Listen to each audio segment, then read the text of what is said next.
Shalom and welcome everyone to Keys of the Kingdom. I am Tony Pino, and in today's episode, we are going to be doing a revised version over the beast and the 10 horns that you see in the book of Revelation. I did a few years a series on the book of Revelation. I'll leave that link in the description box, but it's been a few years now, and through studying and looking at the scriptures even more carefully, looking at today and so forth, I definitely feel like some new information has come to light to make some things even clearer. Now, a lot of people believe that we are either in the 7 year tribulation now or we're just like on the verge of it happening. Because definitely of many current events that are going on, plus with the exchange of the presidency now that Trump is regaining his presidency of the United States and so forth, which will be taking place here soon in the month of January. There's just a lot of talk ongoing what is going to happen here in the next 4 years, plus the second coming of Yeshua. So, thought it would be a good time for me to go ahead and do a teaching on a revised version of the Beast and the 10 Horns. To kind of give you my point of view and on how I see things. But we're going to start in the book of Daniel today, in Daniel chapter 2, looking at the statue moving forward. Not sure exactly how long this video will be or how detailed I will make it. We'll just kind of see how things go. All right. Also, look over on the right hand side. There is a red box that has a subscribe button there. If you want to subscribe to my channel, just go ahead and hit that red button there. Takes you to my YouTube channel there. Many other videos, many other topics. Also, hit the like button. Leave me a comment, whether you agree or disagree. That's fine. We can have a cordial conversation. Also, you can see on the ticker that Keys of the Kingdom is found on Spotify. There'll be a link in the description box there. And also, you can find us on Rumble. I'll be uploading this video to Rumble too. Now, let's go ahead and get into Daniel chapter 2 to kick off this teaching.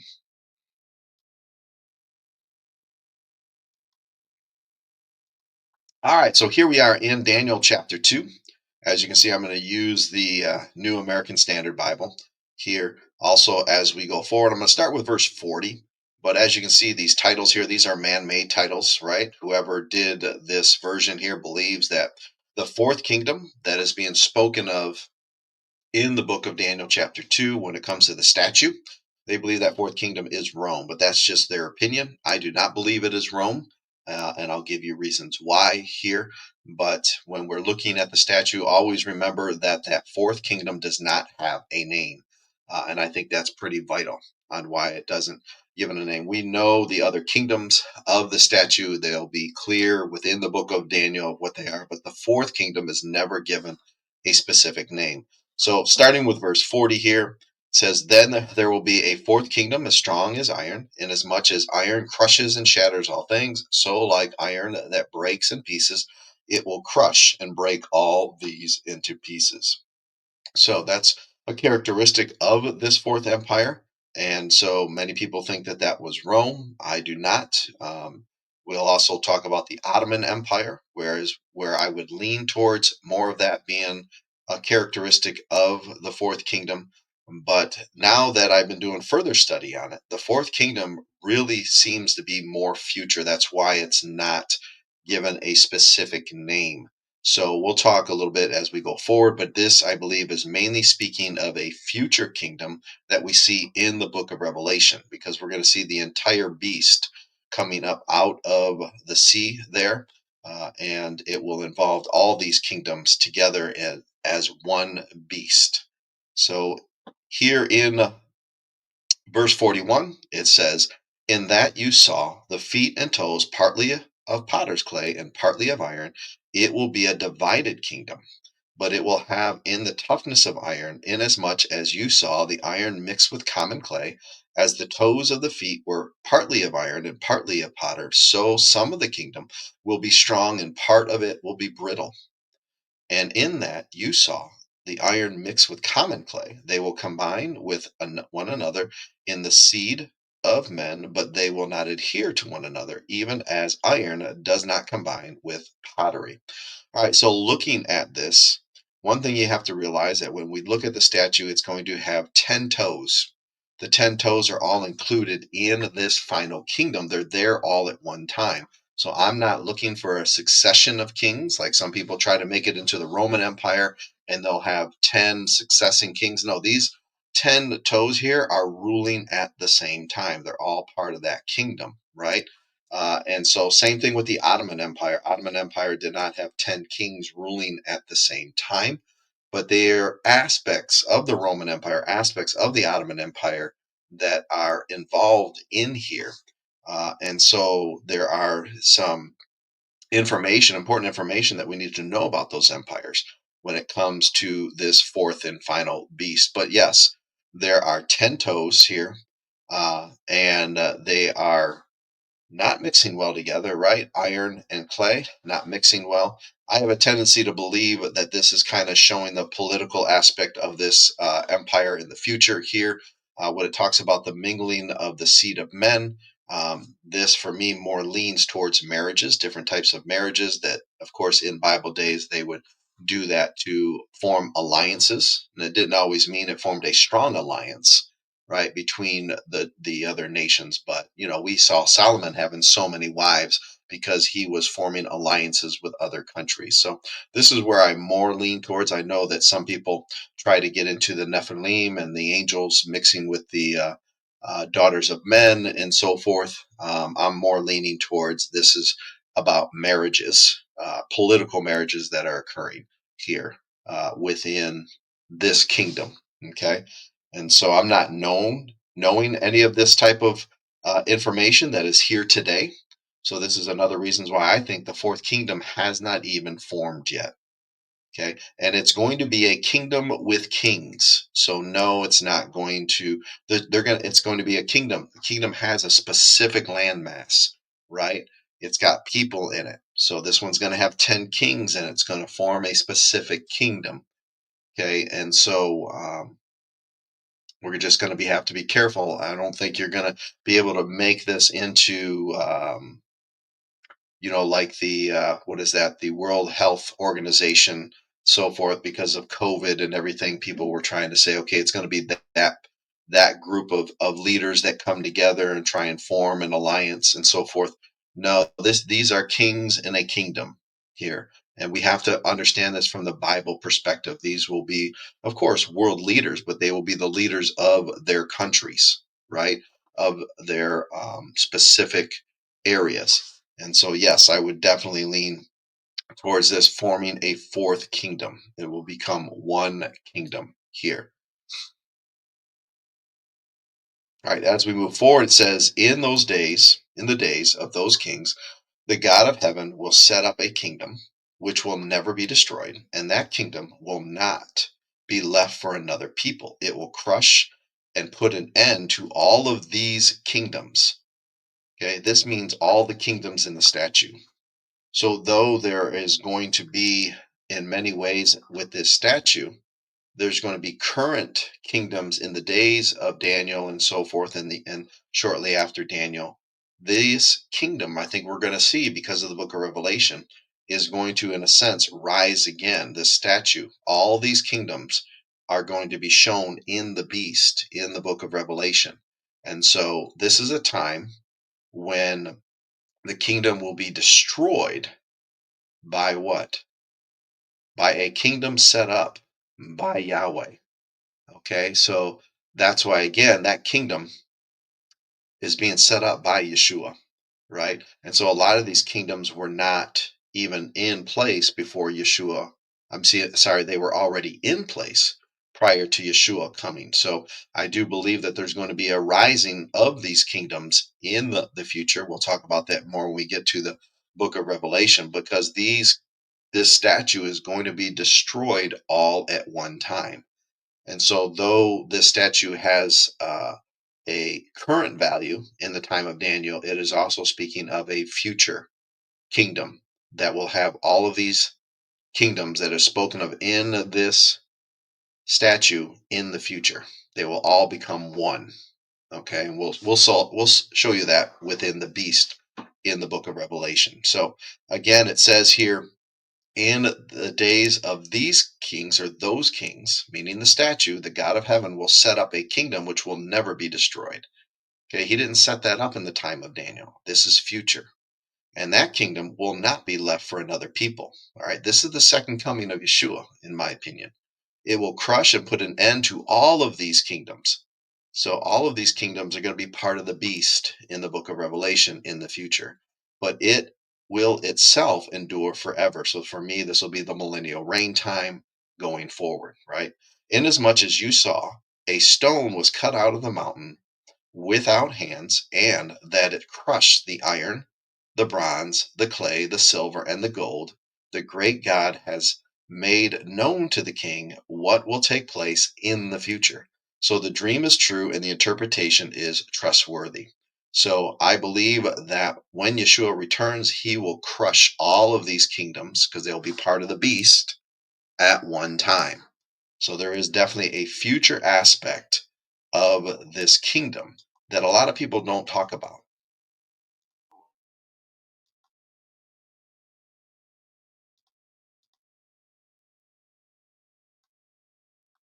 All right, let's see here. So, as we can see here in the statue, we have the kingdom of Babylon, we've got the kingdom of Medo Persia, we got the kingdom of Greece, and then, of course, there's always that discussion on the fourth kingdom. Is it Rome or is it Islamic? Well, I think that fourth kingdom is future, though it has characteristics of Rome and in the Islamic Empire in here, it will be future. Okay. And when Yeshua comes, that final beast system will entail all of the statue. All right, that's what I'm kind of getting at. As I've been studying this of lately, this is really coming out because the stone, which represents the kingdom of Yahweh, which represents Yeshua, amen, it will what? It will hit the feet, right? It hits at the feet. Let me go ahead here. Hits and it crushes all of them at the same time, right? So then the iron, the clay, the bronze, the silver, and the gold were crushed together and became like chaff and the summer threshing floor that the wind blows away. So in Daniel 2:35, it lets you know that this entire statue gets crushed at one time. So I do believe there is a future when we talk about the beast in Revelation, right? Especially 13 and 17 and so forth, chapter 12 of Revelation, you're going to see this whole statue being part of the beast. Okay, and it's being crushed at one time. So what does this all this say? Why am I saying all of this? How is this helpful? Well, because when it comes to the fourth empire and it comes to the statue and so forth, this gives us the territory from which all of this comes. It gives you the territorial boundaries from which this comes. And so, do I believe that the fourth kingdom will be global as many, many people try to share that it is? No, I do not. Okay. We have to understand when you're reading the book of Revelation, and it's talking about all the world or the whole world within Bible times. There is something called a synecdoche, where they use the term all or whole, but it only means a part. Okay. And it'll only involve the kingdom from which it is being spoken of. Just like when Yeshua was born, right? And an edict went out throughout all the world, it says, if you were to look into Luke chapter 1, right? And so talking about the birth of Yeshua. But really, what it was saying when it said the whole world, it was talking about the Roman Empire. The Roman Empire was not global. There were other kingdoms outside the Roman Empire, other people groups, and so forth. So you have to be very careful. A lot of people like to think that the anti Messiah, the man or the lawless man, will rule the entire globe. He will not. Okay? He will not. He will rule mainly the region of the Middle East, but he will not rule the entire world. Remember, the Bible is all about what? The covenant given to Israel. So it's centralized in that area. And so, people trying to say the United States is part of the this and that. No, it's not. The United States is not mentioned in the Bible. All right. This fourth kingdom is what we need to hone in and focus on. What area, what region will that be in? Well, we're going to talk more about that here today. But no, this statue is also giving us a picture of aspects of the beast in the book of Revelation. So this is also telling you regional areas from which this beast system, is what I like to call it, the beast system, will come from.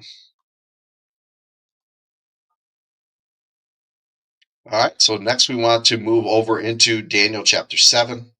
Daniel chapter 7 says, in the first year of Belshazzar, king of Babylon, Daniel saw a dream and vision in his mind as he lay on his bed.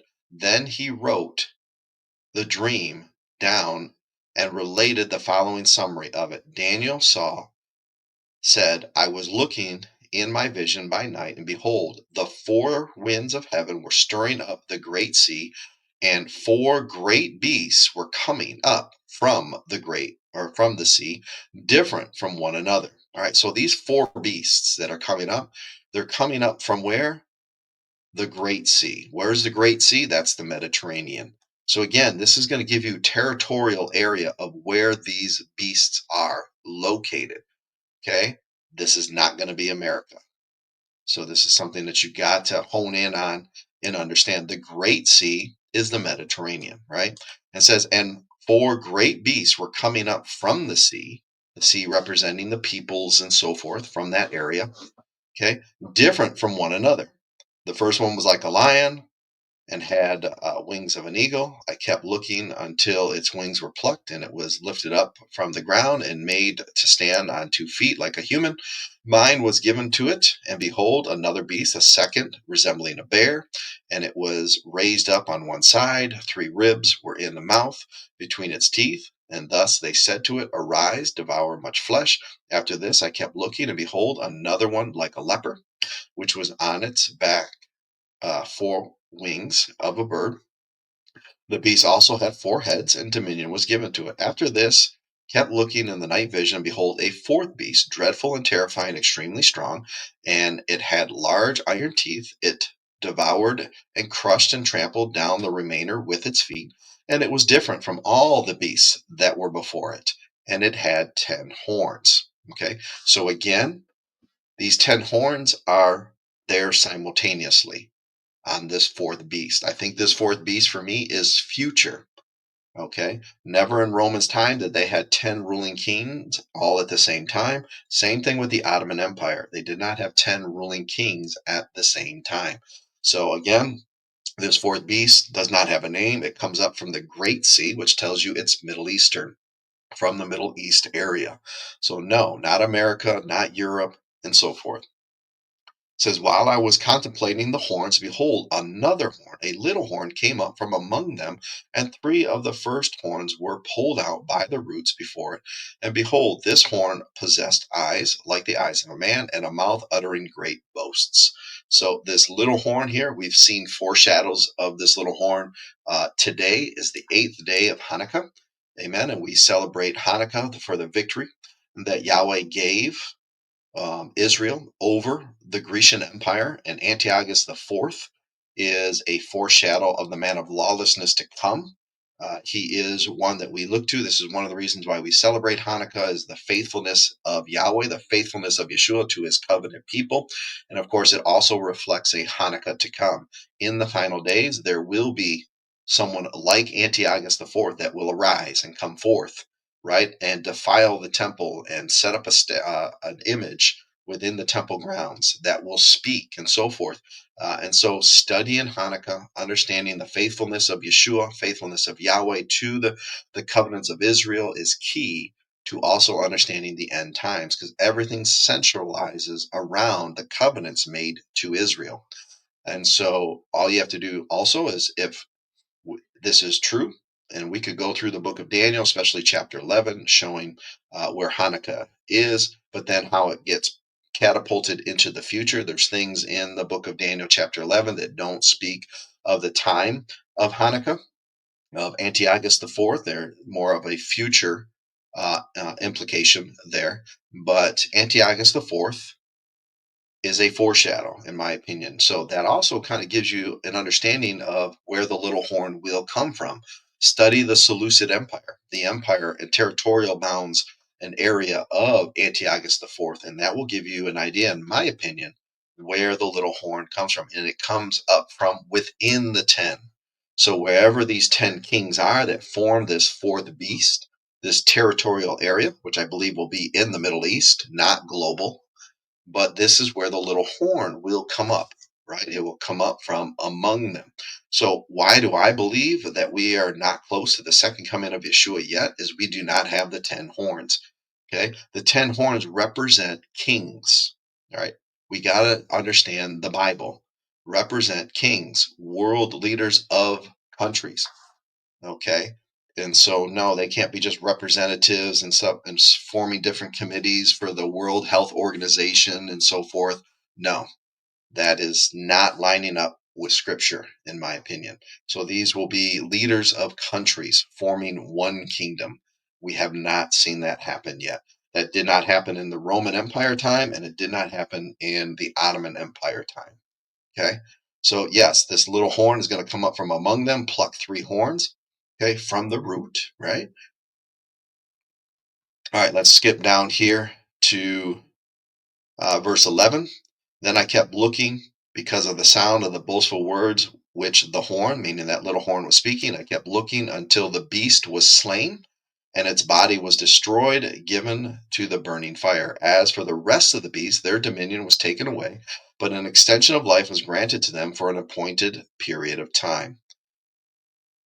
All right. I kept looking. Oh, I want to go ahead and skip down here because we're going to talk about the fourth beast. All right, so as for me, Daniel, my spirit was distressed within me, and vision and my mind kept alarming me. I approached one of those who were standing by and began asking him the exact meaning of all of this. So he told me and made known to me the interpretation of these things. These great beasts, which are 4 in number, are 4 kings who will arise from the earth. But the saints of the highest ones will receive the kingdom and possess the kingdom forever. Now, this term saints just means holy ones. I believe this has to do with the nation of Israel. Okay.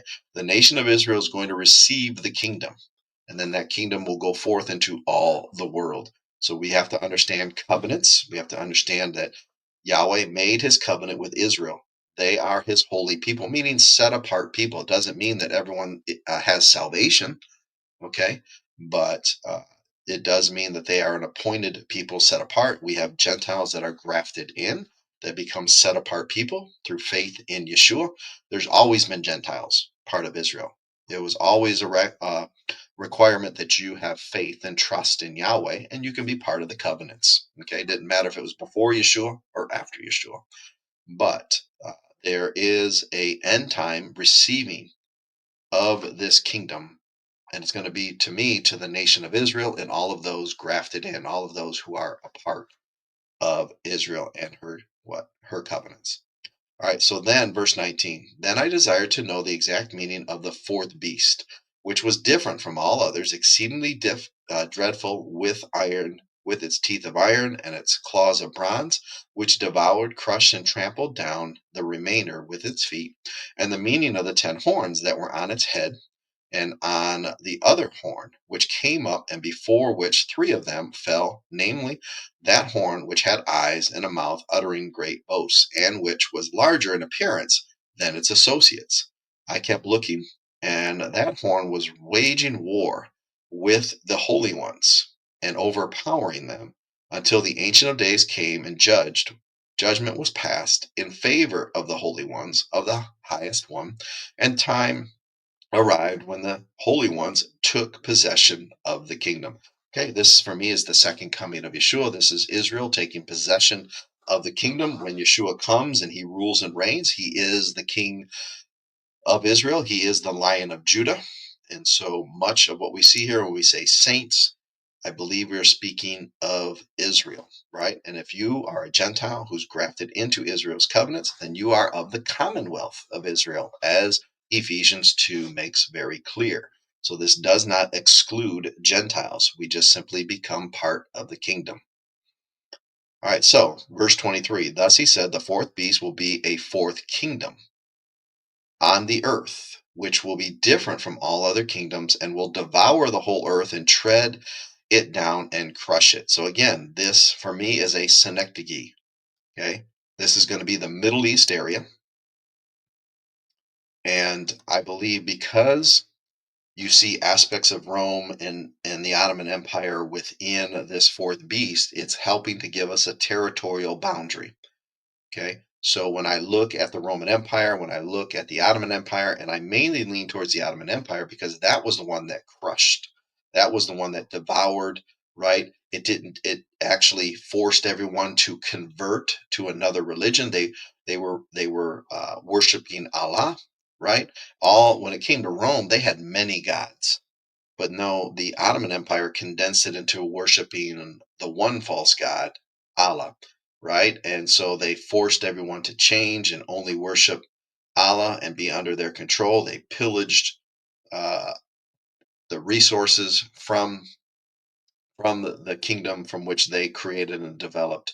Right, so they trampled and crushed it. So I do believe that that's kind of helping to show exactly what this fourth kingdom will be like, and it also helps you to show the territorial boundaries of which this kingdom will rule. It will not rule the entire globe. It will centralize it there. So if we were to pull up the Ottoman Empire boundary area, that will help us to understand where this kingdom is going to arise from.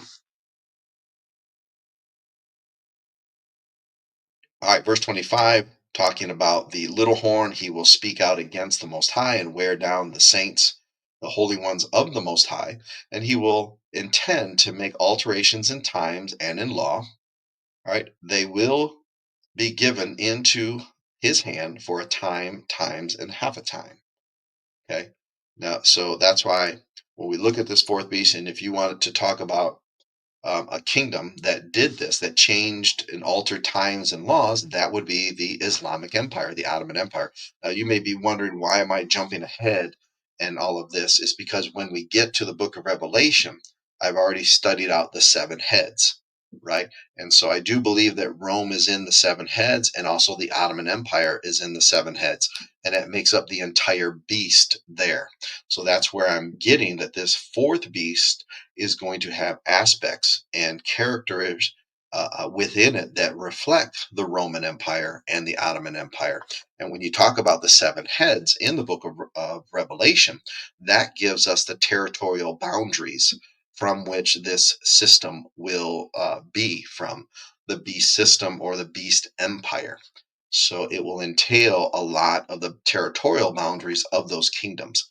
And when you study those seven heads, not one of them is America. Not one of them is the United States.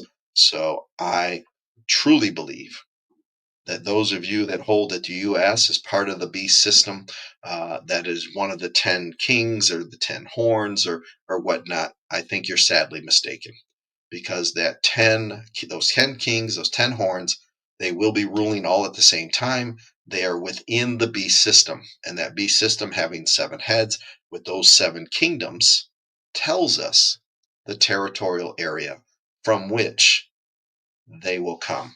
Okay, so this fourth beast here, the little horn will only rule for a time, times, and half a time. Okay, and again, this can reflect Hanukkah, okay, as a foreshadow, because Hanukkah lasted right around 3 years or so with Antiochus IV. It just kind of gives you, I believe, a foreshadow or a picture. I do not believe Antiochus IV and his kingdom fulfill everything that is being spoken of in this fourth kingdom. So when it comes to Hanukkah and studying that, it's a foreshadow of what is to come. And so that final little horn, when he arises, he will only rule for this time period here. And I believe that's 3.5 years. And so it says, but the court will sit for judgment, and his dominion will be taken away, annihilated, and destroyed forever. Then the sovereignty, the dominion, and the greatness of all the kingdoms under the whole heaven will be given to the people of what the holy ones, meaning Israel, of the highest one. His kingdom will be an everlasting kingdom, and all the dominions will serve and obey him. Yeshua will be king over Israel. This will be the kingdom of Israel. The kingdom of Israel will expand the entire globe. That is the only kingdom when it talks about will rule the entire world or the whole world. That in that case, I take literal because of who we are talking about. But when we are talking about other kingdoms ruling the entire world or whole world, no, they are always limited by Yahweh. They have limited territory, limited power. That term in the Bible is often used about kingdoms, but when you study those kingdoms, they never ruled the entire globe. They never ruled the entire world. There were always kingdoms outside of that kingdom. Now, that empire was the greatest empire on the earth at that time, but they never ruled the entire globe. And anytime you study end times and the final kingdom, this fourth kingdom here, there will be other kingdoms fighting it. Okay. When you read the book of Daniel, chapter 11, and so forth, it's easy to see that this fourth beast does not rule the entire globe. So I can easily answer those questions and take you there. But for right now, we just want to focus in on this fourth kingdom. And then we're going to get to the beast in the book of Revelation to help you out there. All right, so now let's go ahead and move forward to Daniel chapter 8. So Daniel chapter 8 kind of helps us with these beasts here. Let's go ahead and go down to, we're talking about the ram, we're talking about the goat. All right, so let's just start with verse 5. While I was observing, behold, a male goat was coming up from the west over the surface of the whole earth. Well, no, that's not the entire globe, right? That's just a certain region.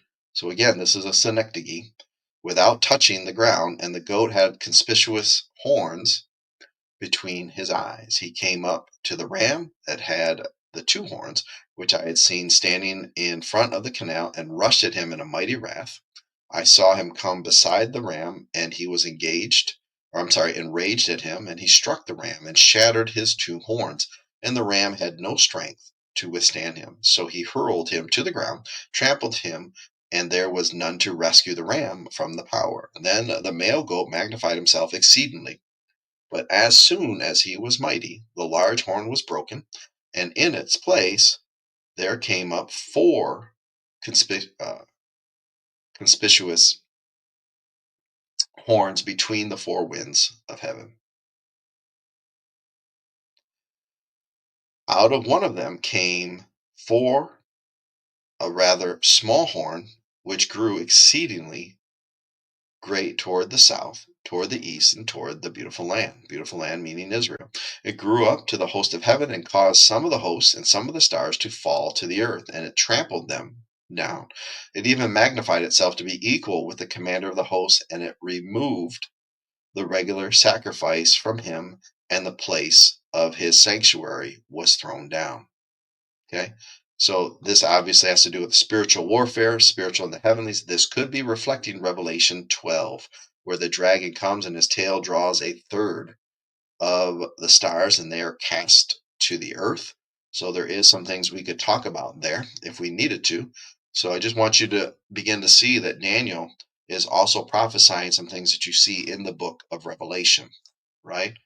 And so it does have aspects for the immediate kingdoms that are being rising and falling during the time of Daniel, but also there are some future aspects to what is being said in the book of Daniel that is in the book of Revelation.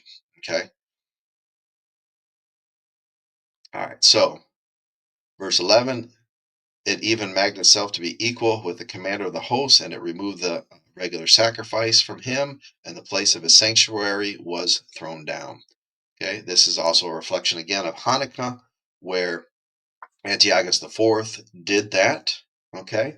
But this is speaking even more future than that. So again, Hanukkah is a foreshadow, I believe, but this specific one, verse 11, is speaking of the future little horn, the actual, the little horn prophesied, which is the man of lawlessness to come. Verse 12, and on account of transgression, the host will be given over to the horn along with the regular sacrifice, and it will fling truth to the ground and perform its will and prosper. And then I heard a holy one speaking, and another holy one said to that particular one who was speaking, how long will the vision about the regular sacrifice apply, while the transgression causes a horror, so as to allow both the holy place and the host to be trampled? He said to me, for 2,300 evenings and mornings, then the holy place will be properly restored. Okay. So I do believe that this is future. This is spoken of in the book of Revelation. Do not believe this was fully fulfilled at Hanukkah during the time of Antiochus IV. Okay. What I mainly want to get to here is, all right, the identity of the ram and the goat.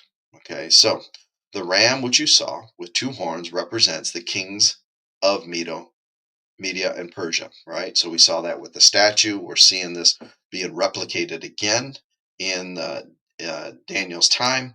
And then the shaggy goat represents the kingdom of Greece, or Yavan. Yavan is the actual Hebrew word there, speaking of that region, but a lot of people believe it's speaking of the kingdom of Greece, right? And the large horn that is between its eyes is the first king. Okay, they believe that that is Alexander the Great. The broken horn and the four horns that rose in its place represent four kingdoms, which will arise from his nation, although not with his power. Okay, so then there's this period here in the latter period of their rule when the transgression have run their course, a king will arise, insolent and skilled in intrigue. His power will be mighty, but not of his own power, and he will destroy to an extraordinary decree and prosper and perform his will. He will destroy mighty men and the holy people, and through his shrewdness he will cause deceit to succeed by his influence, and he will magnify himself in his heart, and he will destroy many while they are at ease. He will even oppose the prince of princes, but he will be broken without human agency. The vision of the evenings and mornings, which has been told, is true. But keep the vision secret, for it pertains to many days in the future. Okay, so definitely believe that there is aspects of this that you see in the book of Revelation. I do believe the book of Revelation is more for future times. I am one with the book of Revelation that believes that it was written after 70 CE, right around in the mid 90s. So everything in there is speaking mostly of a future coming beast. When it talks about the beast of the 10 horns, we're talking about something future that had not occurred in the time of John.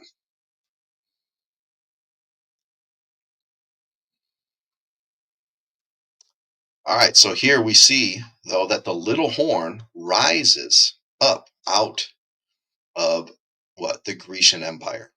Okay, there's four horns there that arise, then there's going to be another one that arises up out of that one. And so that also gives you territorial area of where the what? The man of lawlessness will come. He will come out from what? The kingdom of Greece. So you look at that territorial area of the kingdom of Greece, especially for me, Antiochus the Fourth. Okay, he is a foreshadow. So I think that points to the territory from which the little horn will come from. Okay, and that means that the 10 horns will be in that area. It doesn't mean that there are only in um, the area of Greece, the Grecian Empire, but they are definitely from the Middle Eastern area.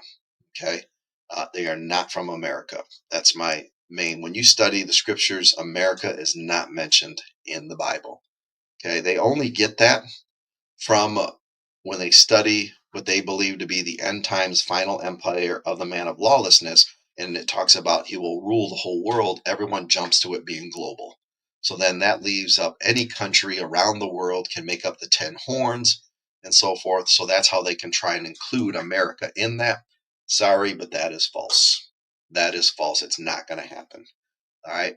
We got to stick to the scriptures and what they mean in their times to those reading them. Right. The empires, the specific empires are given to show us territorial boundaries of that time. That is one big aspect of why those kingdoms are being shown to us. All right. So just moving forward, as you can see, we first have the statue here. Then we have the four beasts here. Okay. The four beasts. Typically, this again is Babylon with the lion, spoken of in Daniel 7, the bear, specifically Medo Persian, and then, of course, the leper here is Greece. And then, of course, the fourth beast is not mentioned, right? The name of it is not mentioned. So people quickly jump to Rome and the Islamic Empire, okay? For me, if we were to pick one of those, it would be more the Islamic Empire fits the picture. But the fourth beast has 10 horns, 10 kings. So this is speaking of, it's giving you a picture of the future beast. Right? And a lot of this too has to do with territorial boundaries. So you study these empires and where these kings ruled, okay? Because the little horn comes from what? Up among the Grecian Empire. That's where we have Daniel chapter 8 with the ram and the goat, okay? And so the little horn comes up what? Within the Grecian Empire. So that should tell you the territorial boundary area of that. And if you believe that Antiochus the Fourth, again, is a foreshadow of the man of lawlessness, then you would study that territorial area. And you would see Turkey, you would see Syria and Iraq and so forth. Those would be areas that you're looking for. Now, of course, today in Turkey, right, the king of Turkey, he wants to revive the what? The Ottoman Empire. Okay, and that can all play in within the proper territorial areas. It's got the characteristics. The old Ottoman Empire has the characteristics of that fit within the scriptures on how it ruled and reigned for hundreds of years. And of course, the territorial area matches up. Plus, all of these kingdoms ruled over the land of Israel. That's another thing that you have to keep in mind. So when it comes to the 10 kings and the beasts and everything, they they rule over the land of Israel. So I'm just going to keep reiterating it. America is not involved. Okay? America is not involved. All right, I think we're ready now to go ahead and jump to the book of Revelation. We've gotten enough information here to begin to put together the beast that is spoken of in Revelation, which I believe is future. Okay? But it's going to have the characteristics of all of these other kingdoms because you're going to see things mentioned about the beast that reflect back to the book of Daniel. But this beast is future. Okay? Is future. All right, so looking in the book of Revelation, chapter 12, okay, that's where the first place where we start to see the beast. And we're going to start with verse 3 here. Then another sign appeared in heaven, and behold, a great red dragon. Okay, we do believe that this red dragon is the same serpent that was in the garden. Okay, having 7 heads and 10 horns, and on his heads were 7 diadems. Okay, so this beast here is made up of 7 heads. It has the 7 characteristics of 7 kingdoms, making up one beast. Okay, and then it has 10 horns. All right, this beast, they're all going to be ruling at the same time. The book of Revelation for me is future. Okay, it's in the future of when John wrote it. So this beast has not come forth yet. And his tail swept a third of the stars of heaven and threw them to the earth. And the dragon stood before the woman who was about to give birth, so that when she gave birth, he might devour her children. Okay, so what this actually shows is that also the dragon is the developer of the beast. He is the sole ruler of the beast. He's been developing the beast over centuries. He is the one that gives it power. He is the author of it. He's the one developing it. Okay. And of course, in my opinion, this when the dragon stands before the woman who is about to give birth, so that she may give birth to him, devour her child, I believe this is Yeshua. Okay. This is Yeshua. And she gave birth to a son, a male child, who is to rule all the nations with a rod of iron, and her child was caught up to God and to his throne. Then the woman fled into the wilderness where she had a place prepared by God, so that there she would be nourished for 1,200 and what? 60 days. Okay, so the woman for me is Israel. Okay, so this is that future aspect of it. So it did touch on about Yeshua being born, but this is talking about the history of Israel and then the future of Israel. She is going to have to flee into the wilderness here for a certain period of time. And there was war in heaven, Michael and his angels warring with the dragon. The dragon and his angels waged war, and they were not strong enough, and there was no longer a place for them in heaven. And the great dragon was thrown down, the serpent of old, who is called the devil and Satan. Okay, the devil is just a title for adversary.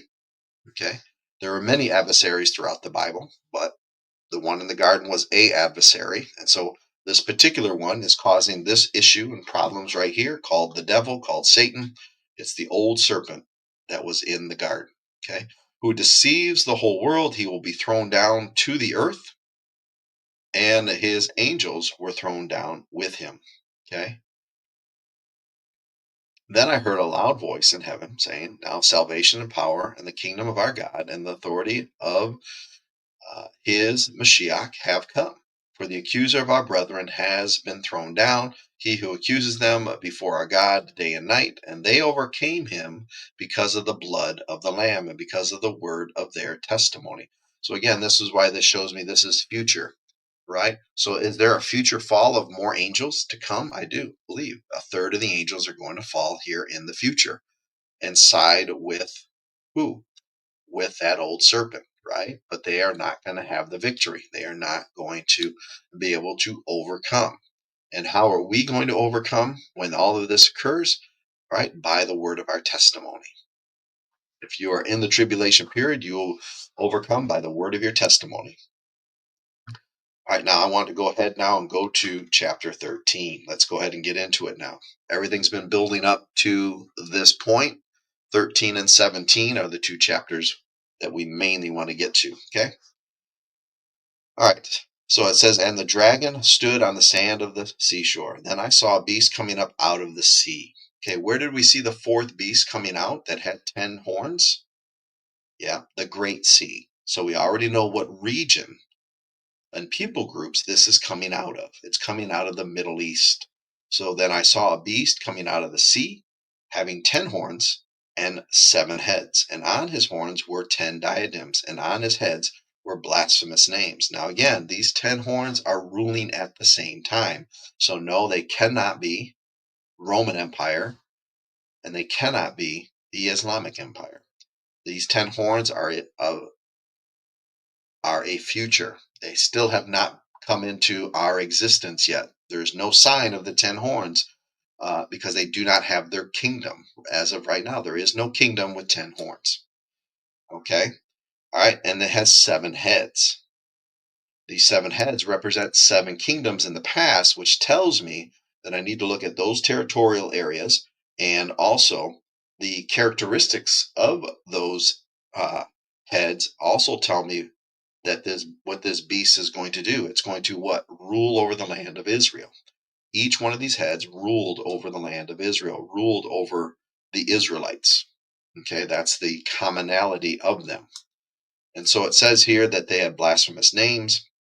And the beast which I saw was like a leper. It wasn't the kingdom of Greece, but it has the characteristics of Greece.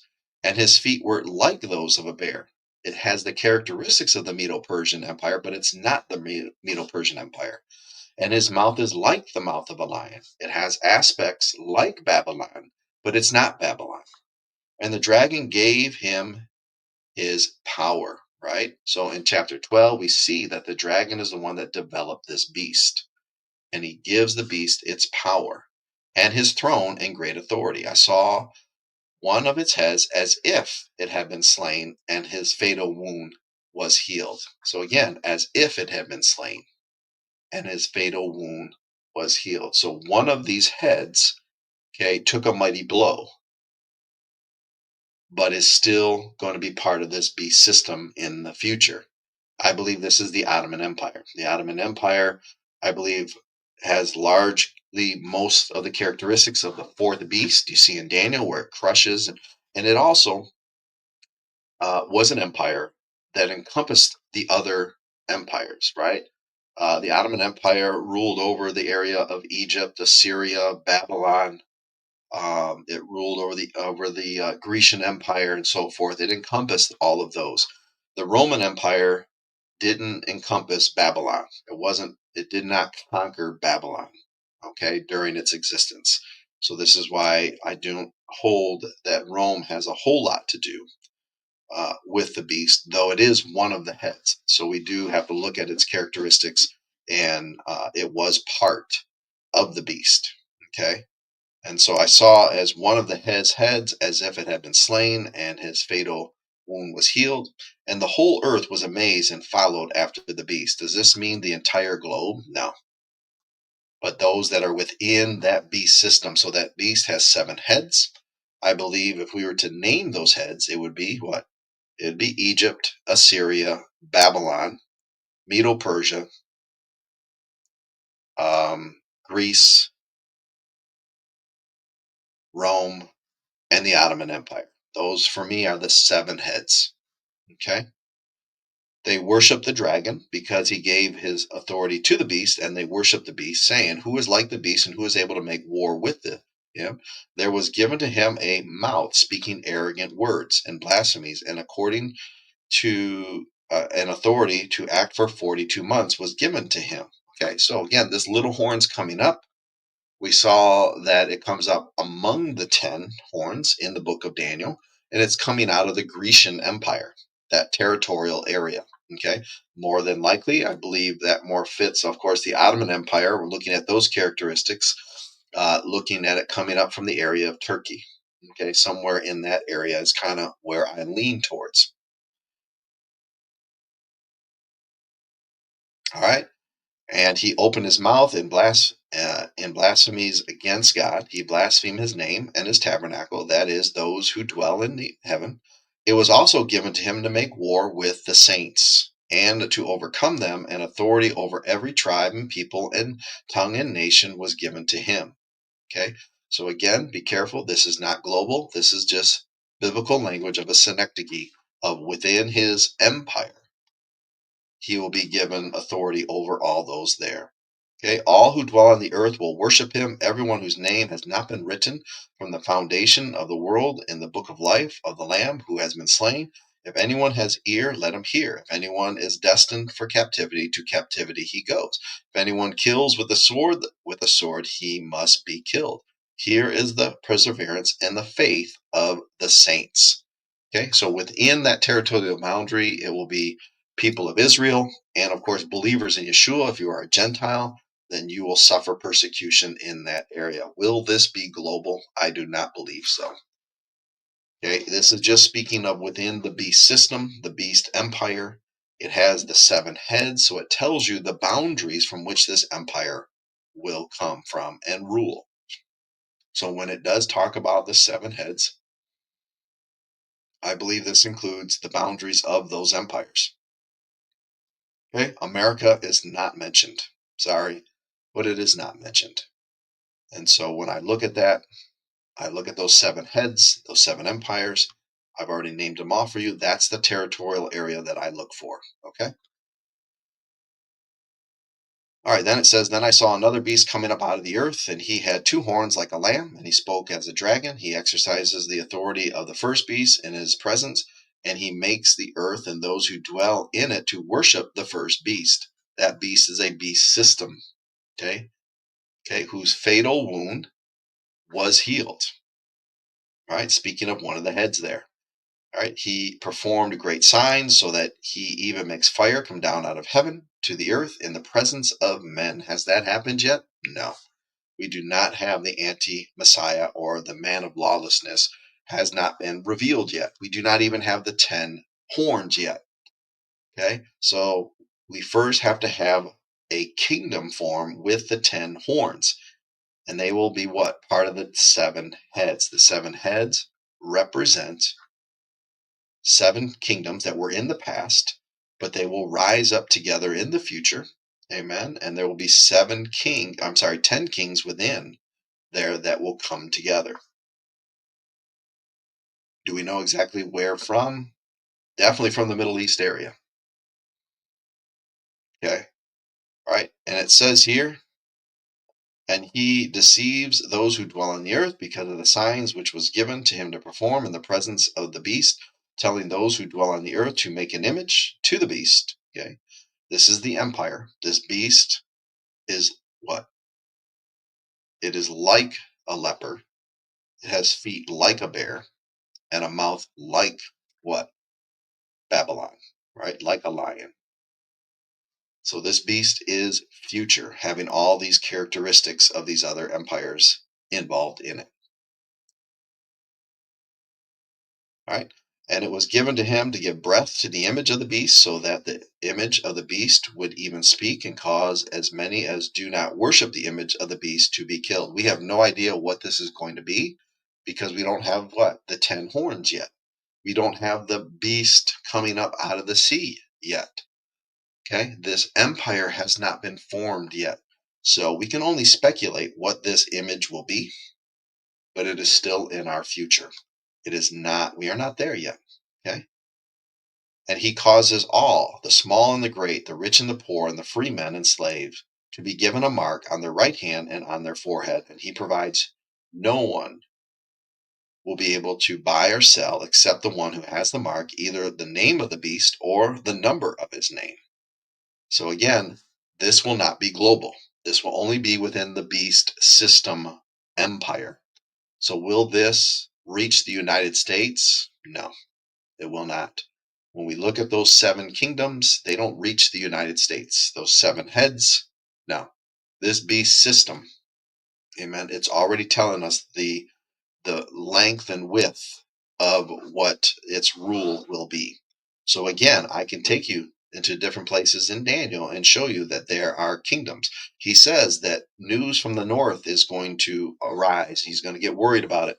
He's going to have to go out and pitch his tents right to the north because he's got incoming kingdoms that are trying to take him out. So just because this anti-Messiah's kingdom is going to be the strongest in the world at that time, other kingdoms are going to try and stop it. Okay, before the second coming of Yeshua. But if you are caught within this kingdom, then yes, you will need this mark to buy and sell. But that mark is not going to be global. It's only going to be within that kingdom. So here is wisdom. Let him who has understanding calculate the number of the beast, for the number of that is of a man, and his number is 666, right? Or 666. Okay. Through more study recently in this, I do believe that this is just simply speaking of what? The anti-Messiah, the man, right? It's going to reflect the evilness, right? This mark is going to reflect what? His kingdom. It's going to be how you buy and sell things within the kingdom. And so this is just speaking of the pointing you towards what? The man of lawlessness. It's like 666. Okay, it's not 666 as far as each one is separate. 6.6.6. Everyone's looking for 3 separate sixes. No, it's 666. Okay. And I can share more on that if you want to, but we want to keep moving forward. All right, now we're getting into the final area as I begin to sum this up, and this will help because each time we talk about this beast system and each time we talk about these empires and moving forward, Yahweh gives us more information so that we aren't deceived, right? And so as we get to Revelation 17, we get to see even more final information about this. Then one of the 7 angels who had 7 bowls came and spoke with me, saying, Come here, I will show you the judgment of the great harlot who sits on many waters, with whom the kings of the earth committed acts of immorality, and those who dwell on the earth were made drunk with the wine of her immorality. And he carried me away in the spirit into a wilderness, and I saw a woman sitting on a scarlet beast. So being carried away into a wilderness, for me, if you've watched my other videos, you already know this. I would look more into Saudi Arabia area. If there's aspects of the Ottoman Empire and so forth, we've got Mecca there. We also have Naom that's being built, this new city out there, Naom, out in the wilderness by Saudi Arabia. Supposed to be, I mean, they're dumping billions into building this city, right? So in the future, this could become a great city, a great place where it could be the headquarters area of the beast and his system. But it's definitely showing you aspects of the religious system with the woman and the harlot here. And it's taking you in the spirit into wilderness, where I saw the woman sitting on the scarlet beast, full of blasphemous names, having 7 heads and 10 horns. So again, this beast is future, has not been developed yet, but it's going to have the characteristics of these 7 heads. It's going to have 10 horns on it, all ruling at the same time. Okay. The woman was clothed in purple and scarlet, and adorned with gold and precious stones and pearls, having in her hand a gold cup full of abominations and the unclean things of her immorality. Okay. And on her forehead a name was written, a mystery: Babylon the Great, the mother of harlots and of the abominations of the earth. Now, it could be Mecca, it could be this new city, Naom, and maybe if it's in the distant future, maybe Babylon is rebuilt into a great nation again, a great, uh, you know, uh, a great empire. We don't know if Yeshua isn't going to come for another few hundred years or so. I mean, Iraq, that area there could turn into another great nation. We just have to wait and see. Okay. Because that is where a lot of the harlotry started from, was what? The area of Babylon. So it says, and I saw the woman drunk with the blood of the saints and with the blood of the witnesses of Yeshua. So we know why this beast is future, because these empires, some of these empires were not around when Yeshua was born, right? And gone through. So this woman is drunk with the blood of what? The people of Israel, the saints, okay, the holy ones, and with the blood of the witnesses of Yeshua. And so this beast system has been persecuting Yahweh's covenant people during this time. When I saw her, I wondered greatly. And the angel said to me, why do you wonder? I will tell you the mystery of the woman and of the beast that carries her, which has 7 heads and 10 horns. The beast that you saw was and is not, and is about to come up out of the abyss. Now, anyone who has studied the book of Revelation with my series, you know that that beast has several aspects to it. Like I told you earlier, every kingdom has what? A king, which eventually this will be the little horn, right? It has territorial boundaries. It has a people. Okay. It has laws, which these will be anti-Torah laws. The Torah sets aside what God's laws are. So if you do not believe in the Torah, and you believe the Torah has been abolished and done away with, you will likely be fooled by this last kingdom, because this kingdom will not abide by Torah. That's what it will be crushing and trying to get rid of. Okay. And so, but the other aspect of a kingdom and of this beast is it has a spirit behind it. So there is a specific spirit, okay, that existed prior to John writing this, that is now in the abyss. It is not there when John is writing this. And then it will come up out of the abyss in order to help control this system. It'll be the what? Fallen angel. Some might say a demon. It will come up from the abyss, and it will help drive the anti-Messiah. It will be partnered up with the anti-Messiah, driving the anti-Messiah to do what he does, the man of lawlessness to do. So again, study out kingdoms in the Bible. There's always a spirit over the kingdom. There's a king, there's people, there's laws, and there's land. There's boundaries, territorial boundaries. Those are all the aspects of a kingdom. Okay. Says it's going to go into destruction, and those who dwell on the earth, whose name has not been written in the book of life from the foundation of the world, will wonder when they see the beast, that he was and is not and will come. Okay. So again, for me, this is a fallen entity that is in the abyss that will rise up and will be driving the beast system. Okay. Here is mind, which has wisdom. The 7 heads are 7 mountains on which the woman sits. 7 heads, these are kingdoms. Mountains represent kingdoms. Do not be looking for earthly hills, right? A lot of people look for earthly hills. No, the Greek word here points towards mountains. What do mountains represent in the Bible? They represent cities of kingdoms, right? How often do you see Zion represented as a mountain in the Bible. Okay. Babylon represented as a mountain in the Bible. So 7 heads are 7 mountains. These are 7 kingdoms. They're one and the same, on which the woman sits. And there are 7 kings. Okay. 5 have fallen. One is, the other has not yet come. And when he comes, he will remain a little while. So the 7 heads, what do they represent? They represent 7 kingdoms. But this beast is all future. So it's giving you the characteristics and aspects of what this beast will look like. It's giving you the territorial areas, the boundaries from which this beast will come from. It will come from Egypt. Okay, here, let me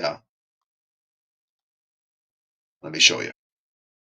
All right, so just again, just so you know, the structure of all kingdoms, there are always kingdoms having a spirit. They have a king. They have a religion system to them. Okay. All kingdoms have land, territories, and boundaries, and all kingdoms have citizens. They all have laws in there too. That would be a sixth one that I would put in there if I had to. All right. And then, of course, the 7 heads on the beast. We've got Egypt, we've got Babylon, Assyria, Medo Persian, Greece, Rome, Ottoman Empire. I believe that one is going to come back. I think that kind of shows us here that that beast was like slain, but it's going to come back in existence because it's going to lead you into the eighth. Okay, because that beast system is going to lead you into an eighth manifestation of it, which is the what? The little horn kingdom, or the man of lawlessness final form, right? So the Ottoman Empire, I believe, will show largely the characteristics of that 7th head, right? And it will also, I believe, encompass the 10 kings. That's just my opinion on that. The 10 kings will come up out of the Ottoman Empire area, boundaries area. The little horn will come up from among that, could be within Turkey area, or Iraq, or Syria, or so forth. That's just kind of where my studies have taken me. So again, here's Egypt, just giving you kind of an area of um, the landmass of the Egyptian, the Empire of Egypt. Kind of gives you a little bit of a look here. All right, these are all the kingdoms here. Let me try and find. Okay, so here's the that's the Assyrian Empire, and how that looks and what landmass that covered. We've got the Babylonian Empire there. Remember, Rome never covered. It never took over that area.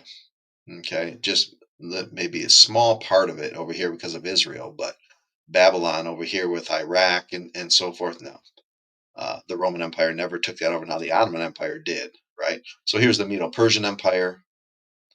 Okay, and then we've got that's the Roman Empire. See how it doesn't take over, uh, all of Iraq, and then Babylon, the Babylonian area over here. And then, of course, yeah, we got the Ottoman Empire. Okay. So if you were to put all of these together, this is the area of the beast right here. Let's see if let me go back here. Some of my slides are a little mixed up here. So yeah, this is the area of the beast system. Okay. That possibly the 10 horns can come from. Okay. The little horn, though, comes up out of the Grecian Empire area, most likely where the Seleucid Empire was with Antiochus IV. So you got to study that area there, right? Which is, let's see here.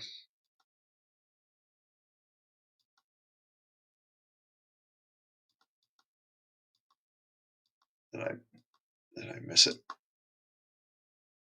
I think I did. Did I miss Greece? Did I not put it in there?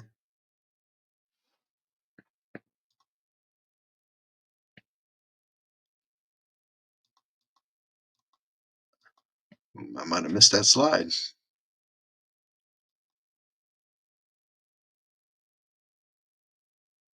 All right. But the gold. So looking at this map here, if you look at the gold, The gold circle here, that's the Grecian Empire.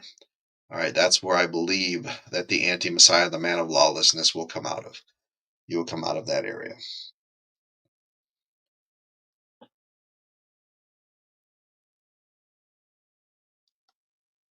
All right, so let's go back here and look here. So again, here is the mind which has wisdom. The 7 heads are 7 mountains on which the woman sits, and they are 7 kings. Okay, reflecting those kingdoms, those 7 kingdoms. 5 have fallen, one is, meaning the Roman Empire, and the other has not yet come. That's the Ottoman Empire. Okay, and when he comes, he must remain a little while. The beast which was and is not is himself also an 8th. So this beast, all right, this spirit being is also going to develop that 8th and final one, that 8th kingdom, which is going to be the one where we see that the anti-Messiah rules it, right? He's going to make you worship him as God. He's going to cast all other gods down to the ground. At first, you're going to be worshiping, if it's the Ottoman Empire, you're going to be worshiping Allah. That's what you're going to be forced to worship within that empire. But then when it forms the 8th kingdom, then that is the anti-Messiah's kingdom. You will be worshiping him. That's when the mark of the beast comes into effect and so forth. And again, it is only within these 7 heads is where that mark could possibly be. Okay. All right. So the beast, which was and is not in, is himself also an 8th and is one of the 7, and he goes to destruction. The 10 horns, which you saw, are 10 kings who have not received a kingdom. So in John's day, okay, this can't be the Roman Empire. The 10 kings have not received a kingdom. These 10 kings rule at one time and they will form a kingdom. So this is future. That's why when you looked in the book of Daniel, that 4th beast is future. Okay, that's why he did not have a name. And so these 10 kings will make up that, what? Those 10 kings will be over in that territorial area of those 7 heads.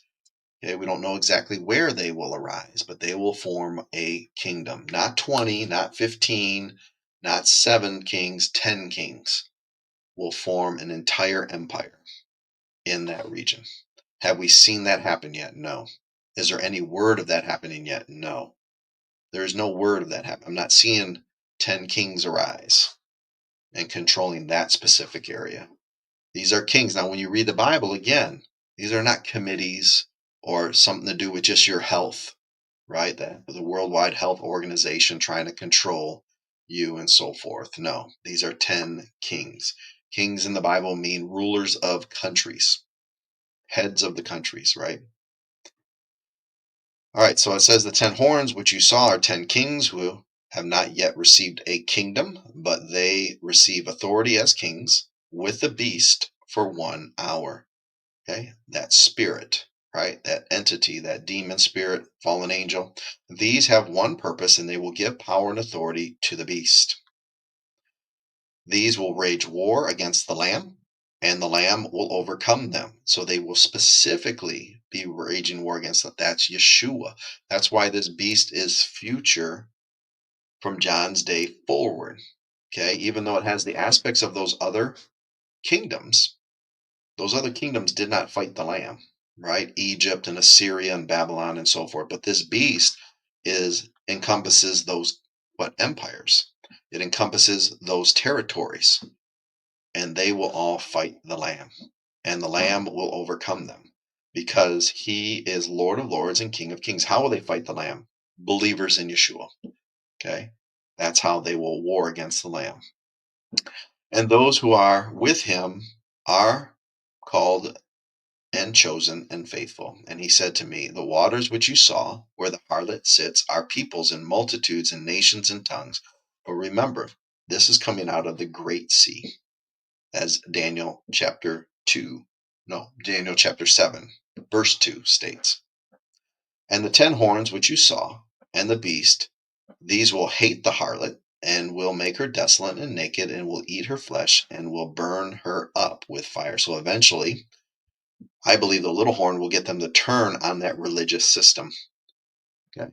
Will it be a Muslim system? It seems like it. If Yeshua is coming anytime in the future, it would seem like the Middle East area is dominantly a Muslim area. So that would, to me, would be a turning on that, right?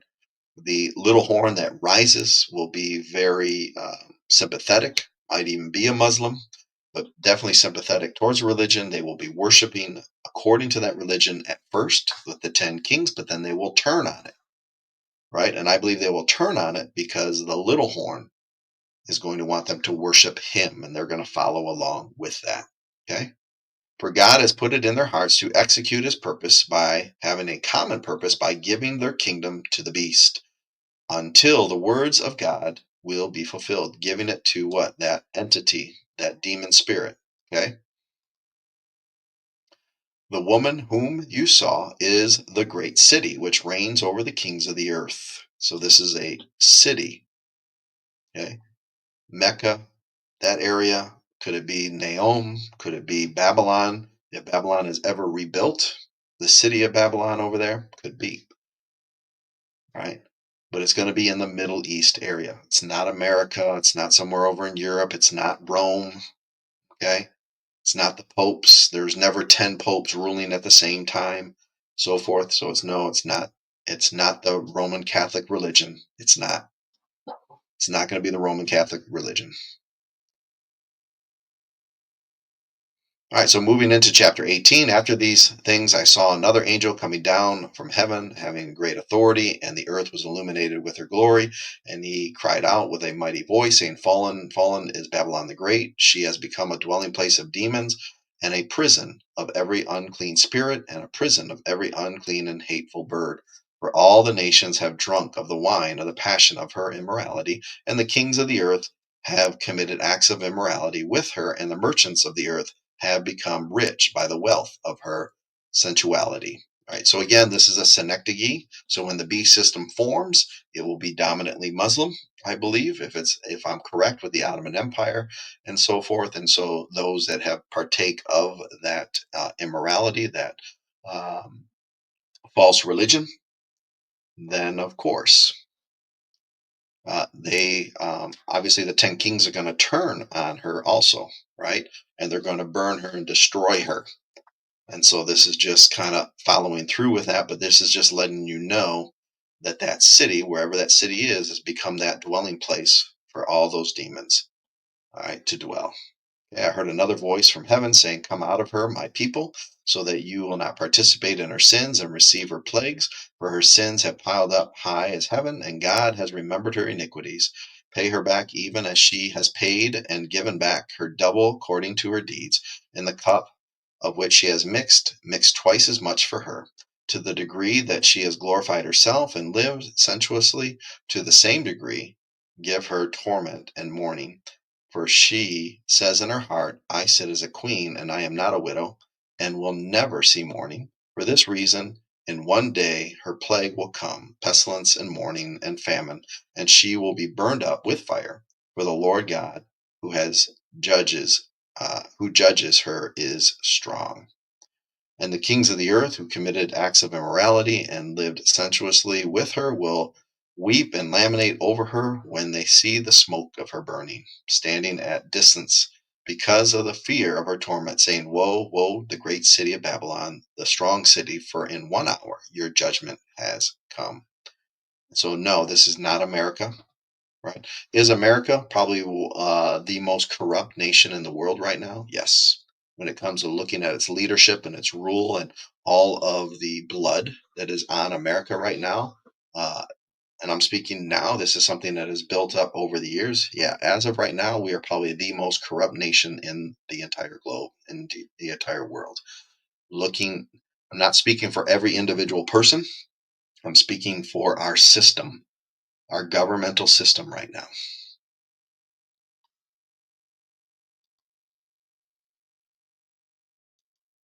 All right.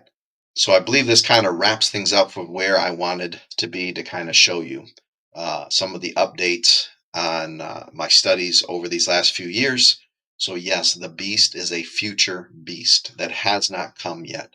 It will have all 7 heads. It will have encompass the characteristics of those kingdoms. The 10 horns are 10 kings that will rule at the same time. They're not there yet. We're not here yet. Okay. And so do they include Russia? No, they don't include Russia. Okay. And so this kingdom, once it's made up, this final kingdom, this beast system, will be mainly in the Middle East area. Mostly, if you look, in my opinion, of the Ottoman Empire, the Grecian Empire, the Babylonian Empire, right? The Medo Persian Empire, and so forth. That's where a lot of that is going to come from. Right? I don't really look at the Roman Empire as greatly influenced, although there are some characteristics. There may be some things coming over there from Europe, some influence over there from Europe, possibly some kings. We'll have to wait and see. But I mainly lean towards what? Because that fourth beast comes out of the Great Sea in Daniel chapter 7. So that tells me that they all come out from that Middle East area. That's why I'm not leaning towards Europe. Okay, just to kind of help make things a little bit clearer on my point and what I'm trying to share in this teaching. So I hope you've been taking notes. I hope that you will study to show yourself approved. And hey, provide pushback. I'm open to pushback. I'm studying to show myself approved. As I said before, prophecy is only 100% known hindsight. So we are doing the best we can to understand the times of today. We are not close to the second coming of Yeshua. We have not started the 7-year tribulation period. We don't even have the 10 kings. Okay. We don't even have the temple up and running, right? The altar is not up and running. So no, we are probably due for some very hard times, right? But who knows how long that will be. Right? We can go through some very dark times. I believe we possibly will, right? We're getting into some dark times right now, and it could be a while, all right? Or things could start happening quickly. We have to wait and see. But as of right now, all right, January 1st, 2025, last day of Hanukkah, okay, day 8 of Hanukkah this year. Studying end times, understanding that Hanukkah is a picture. There is a future Hanukkah to come. There is a future, Antiochus the Fourth to come. And we need to be ready for it. So we need to be living for Yeshua. We need to be living and understanding covenants, understanding how to walk in a covenant relationship with Yeshua. So many doctrines out there are false. So many teachings out there are false because they don't understand covenants. And you are having the Torah written on your heart if you are a believer in Yeshua. So following the Torah is also key to living in his kingdom. Amen. So blessings, everyone. And until we meet again, shalom.